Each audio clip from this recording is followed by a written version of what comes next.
কবি শিশুদের নিয়ে অনেক কাজ করেছেন।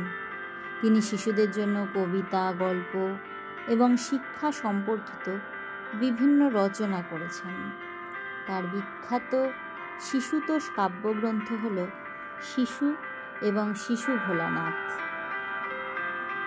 এই গ্রন্থগুলিতে শিশুদের জগৎ, তাদের আনন্দ, খেলা এবং জীবনের বিভিন্ন দিক সুন্দরভাবে ফুটিয়ে তোলা হয়েছে। আসুন বিদ্যালয়ের ছাত্রী রিয়াসার কণ্ঠে শুনে নিই প্রশ্ন। নমস্কার, আমি রিয়াসা মণ্ডল। আজকে আমি আপনাদের কবি রবীন্দ্রনাথ ঠাকুরের প্রশ্ন কবিতাটি আবৃত্তি করে শোনাবো।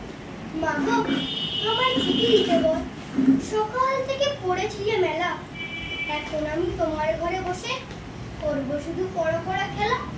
তুমি বলছো দুপুর এখন সবে, না হয় যেন সত্যি হলো তাই।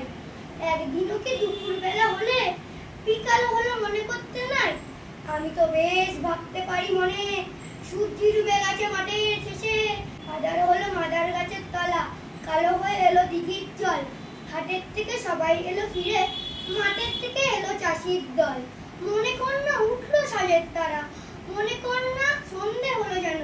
রাতের বেলা দুপুর যদি হয়, দুপুর বেলা রাত হবে না কেন? প্রশ্ন আজও আমাদের প্রশ্ন করতে শেখায়। রিয়াসাকে অসংখ্য ধন্যবাদ।